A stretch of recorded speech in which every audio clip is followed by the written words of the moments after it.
کلام خدا میں سے جو تلاوت پاک ہم نے پڑھی اور سنی ہے، کلام خدا میں ایک شخص خداوند یسوع مسیح کے پاس ہمیشہ کی زندگی کا سوال کرنے آتا ہے۔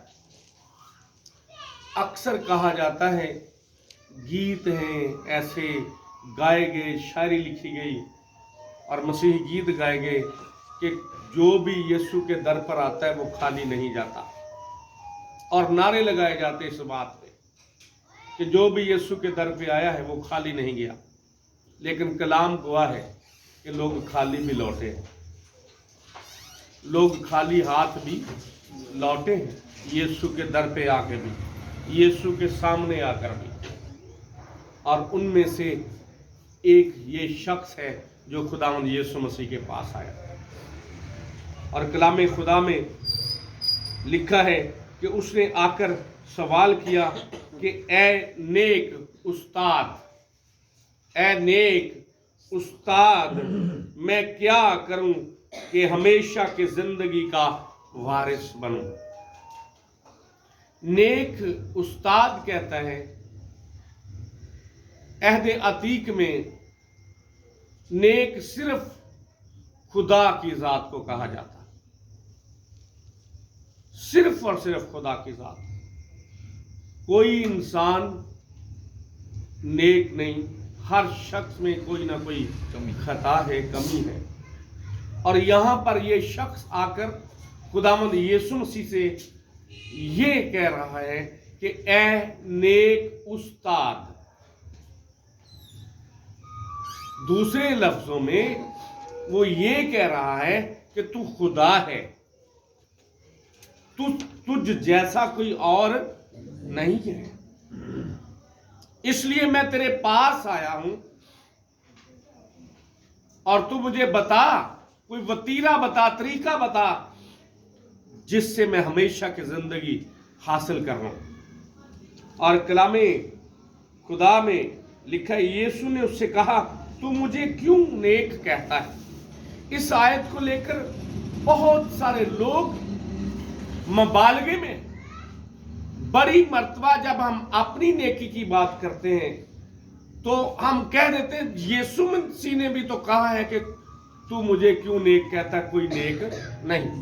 حالانکہ یسوع مسیح نے یہ نہیں کہا، یہاں جو یہ کہا ہے کہ تو مجھے نیک کیوں کہتا ہے، یسوع مسیح نے بھی اس کے سوال سے پھر سوال کیا ہے، اور اس کے سوال کا جواب سوال سے دیا ہے۔ اس نے سوال کیا، اور یسوع مسیح کا طریقہ کار بائبل مقدس میں، انجیل جلیل میں اسی طرح سے ہے۔ یسوع مسیح سوال کا جواب سے نہیں بلکہ سوال کا جواب سوال سے دیتے، اور یہاں پر بھی یسوع مسیح نے سوال کا جواب سوال سے دیا کہ تو مجھے نیک کیوں کہتا ہے، تیرے نیک کہنے کی وجہ کیا ہے، تیرے نیک کہنے کا سبب کیا ہے۔ اور پھر کلام خدا میں لکھا ہے، کوئی نیک نہیں مگر ایک یعنی خدا۔ یسوع مسیح وضاحت کرتے ہیں کہ تو مجھے نیک کہہ رہا ہے، نیک تو کوئی نہیں ہے، ایک ہی ہے اور وہ خدا ہے۔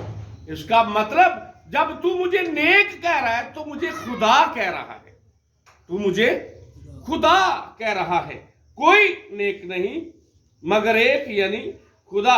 تو حکموں کو تو جانتا ہے، اور جب خداوند یسوع مسیح یہ بات کرتے ہیں تو پھر اسے بتاتے ہیں کہ جب تو مجھے نیک کہتا ہے تو میں خدا ہوں، تو جو میں نے حکم دیے، اسی لیے حکموں سے بات شروع کرتے ہیں، احکام عشرہ سے بات شروع کرتے ہیں کہ تو حکموں کو تو جانتا ہے، کوہ سینا کے واقعہ کو تو جانتا ہے، حکموں کو تو جانتا ہے، زنا نہ کر، خون نہ کر، چوری نہ کر، جھوٹی گواہی نہ دے، اپنے باپ کی اور ماں کی عزت کر، اپنے باپ کی اور ماں کی عزت کر۔ اور لکھا، اس نے کہا میں نے لڑکپن سے ان سب پر عمل کیا ہے، ان سب پر عمل کیا ہے۔ حالانکہ ایسا نہیں ہے، ایسا نہیں ہے، قطعی طور پر نہیں ہے کیونکہ وہ کہہ رہا ہے میں نے لڑکپن سے ان سب پر عمل کیا ہے. خداوند یسوع مسیح کہہ رہے ہیں تجھ میں ایک بات کی کمی ہے. تجھ میں ایک بات کی کمی ہے. تو نے حکم پر عمل نہیں کیا. اور یسوع مسیح سے سکھا رہے ہیں کہ شریعت سے تو راست باز نہیں ٹھہر سکتا. شریعت سے تجھے ہمیشہ کی زندگی نہیں مل سکتی. شریعت آئینے کی طرح ہے. آئینے کی طرح ہے. جس طرح سے آئینہ ہمارے چہرے کا داغ ہمیں دکھاتا ہے لیکن داغ مٹاتا نہیں ہے. شریعت تھرمامیٹر کی طرح ہے. بخار بتاتا ہے لیکن 2 گھنٹے بھی لگائے رکھے منہ میں یا بغل میں بخار دور نہیں کرے گا، بتائے گا. شریعت تھرمامیٹر کی مانند ہے. بخار بتاتی ہے، بخار اتارتی نہیں ہے. داغ مٹانا، بخار اتارنا، گناہوں کو دھونا، ہمیشہ کی زندگی عطا کرنا فضل کا کام ہے. یسوع مسیح کا کام ہے. اور یسوع مسیح اسے اسی نقطہ عروج تک لا رہے ہیں. اسی نقطے تک لا رہے ہیں کہ تو حکموں کو تو جانتا ہے. اور وہ کہتا ہے میں لڑکپن سے ان سب پر کیا کیا؟ میں نے عمل کیا ہے. میں نے عمل کیا، میں عمل ہوں. یسوع مسیح کہتے ہیں، فرماتے ہیں اپنی زبان مبارکہ سے تجھ میں ایک بات کی کمی ہے. تجھ میں ایک بات کی کمی ہے. اور لکھے اپنا سب کچھ بیچ کر غریبوں کو بانٹ دے. غریبوں کو بانٹ دے. اب یسوع مسیح نے جو اسے بتایا کہ تجھ میں ایک بات کی کمی ہے، جو یسوع مسیح نے بعد میں بات کہی کہ اپنا سب کچھ بیچ کر غریبوں میں بانٹ دے، اس میں اس کی کمی چھپی ہوئی ہے. اپنا سب کچھ بیچ کر غریبوں میں بانٹ دینے میں اس کی کمی چھپی ہے. اس کا مطلب ہے، اس کا معنی ہے کہ زکئی کی طرح اس شخص نے بھی غریبوں کا حصہ جو ہے وہ لیا ہوا ہے، ناحق روپیہ لیا ہوا ہے. اسی لیے یسوع مسیح کہہ رہے ہیں کہ تو اپنا سب کچھ بیچ کر غریبوں کو بانٹ دے. جو تو نے ناحق لیا، لالچ تیری زندگی میں، لالچ سے تو نے دولت کو اکٹھا کیا ہے، جو دولت کے انبار لگائے ہیں وہ اس وجہ سے ہیں. اپنا سب کچھ بیچ اور غریبوں میں بانٹ دے. اور کلام خدا میں لکھا ہے، یسوع مسیح فرماتے ہیں تجھے آسمان پر خزانہ ملے گا. تجھے آسمان پر کیا ملے گا؟ خزانہ. اب جب زمین پر وہ خزانہ جمع کر رہا ہے تو یسوع مسیح بتا رہے ہیں دیکھ تجھے اس کی ضرورت نہیں ہے، تو ہمیشہ کی زندگی کی سوال کرتا ہے. آسمان پر بھی خزانہ رکھا ہوا ہے. تو یہ سمجھتا ہے کہ اے جگ مٹھا تے اگلا کنے ڈٹھا. ایسا نہیں ہے. اس جگ میں بھی، اس جہان میں بھی کچھ ہے. اور تو یہاں کا خزانہ جو ہے وہ بانٹ دے، تجھے وہاں خزانہ ملے گا. وہاں خزانہ ملے گا. لیکن کیا ہوتا ہے؟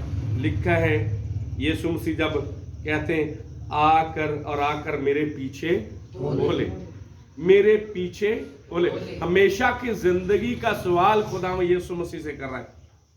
جب یسوع مسیح کہتے ہیں آ کر میرے پیچھے بولے تو پھر اس نے نظر کی نگاہ کی.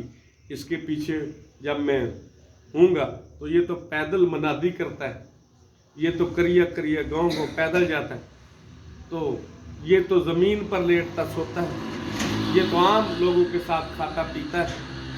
میں اس کے پیچھے ہو کر کیا کروں گا؟ اس نے موازنہ کیا. اور جب موازنہ کیا تو پھر لکھا ہے یہ سن کر وہ بہت غمگین ہوا. تھوڑا نہیں، غمگین ہوا نہیں، لکھا ہے بہت غمگین ہوا، نہایت پشیمان ہوا، نہایت غمگین ہوا، بہت غمگین ہوا. اور کلام خدا میں لکھا ہوا ہے کیونکہ بڑا دولت مند تھا، بہت دولت مند تھا، امیر شخص تھا. بلکہ امیر ترین کہنا یہاں بہتر ہے. بڑا دولت مند تھا. لکھا یسوع نے اس کو دیکھ کر کہا کہ دولت مندوں کا خدا کی بادشاہی میں داخل ہونا کیسا مشکل ہے. یسوع مسیح نے یہ نہیں کہا ناممکن ہے.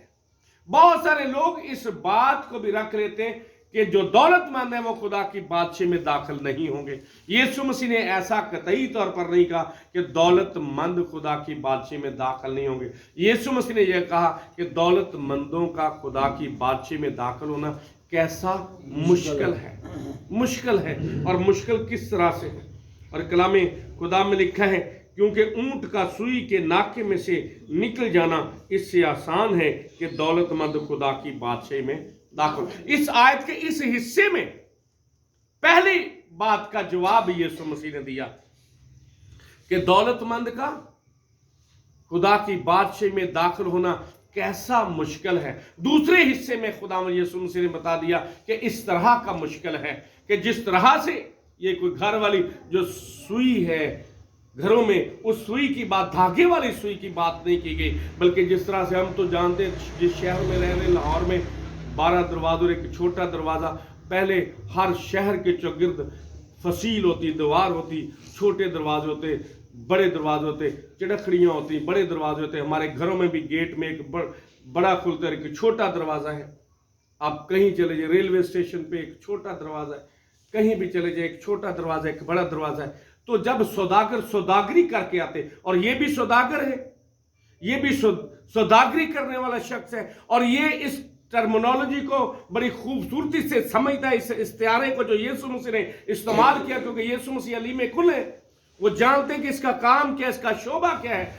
یہ اونٹوں پہ سامان لاتا ہے، سوداگری کرتا ہے، ہیرے جواہرات کی سوداگری کرتا ہے، اور چیزوں کی سوداگری کرتا ہے، میوہ جات کی سوداگری کرتا ہے۔ اور اسی لیے یسوع مسیح نے جو وہ کام کرتا تھا، اونٹوں پر سامان لاتا اور دوسرے شہروں سے لاتا تھا، اسی کی تمثیل اسے بتائی کہ اونٹ کا سوئی کے ناکے میں سے گزر جانا آسان ہے۔ جب سوداگر سوداگری کر کے لاتے، اور یہ بھی جب سوداگری کر کے لاتا، تو اگر رات کو شہر کے بڑے دروازے بند ہو جاتے تو پھر سوداگر ایک ترکیب لگاتے، اونٹ کی پشت سے سارا سامان اتار لیتے،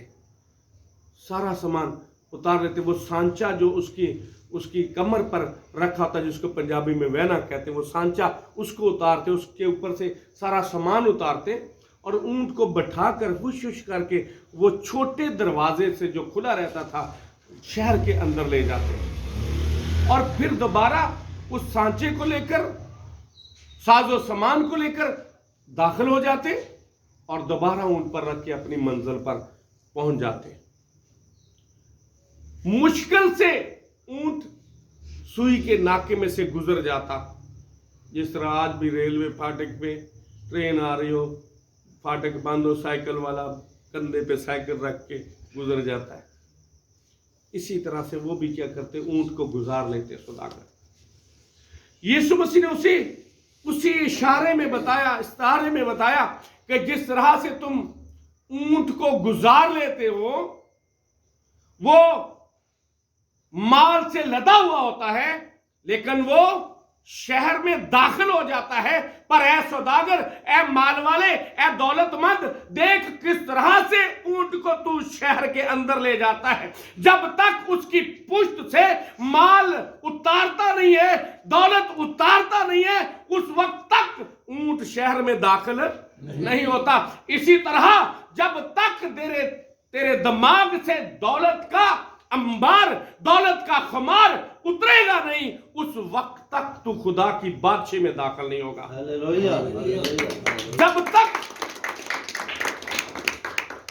جب تک تو دولت کو خدا مانے گا، اس وقت تک تو خدا کی بادشاہی میں داخل نہیں ہو سکتا۔ جب تک تجھے دولت کا نشہ رہے گا، اس وقت تک تو خدا کی بادشاہی میں داخل نہیں ہوگا۔ اسی لیے یسوع مسیح نے فرما دیا کہ کیسا مشکل ہے، کیونکہ اونٹ کا سوئی کے ناکے میں سے نکل جانا، وہ ناکے میں سے گزر جاتا ہے، اور جس طرح سے تو گزارتا ہے، اسی طرح سے تو بھی مشکل سے داخل ہوگا۔ پر کس طرح سے؟ جب تک تو سارے بوجھ کو اتارے گا نہیں۔ وہ تو یسوع مسیح کے پاس ہے، بے شک اس کے پاس بوجھ نہیں ہے، لیکن بوجھ سے لدا ہوا شخص تھا، بوجھ سے لدا ہوا شخص تھا، بوجھ تلے دبا ہوا وہ شخص تھا۔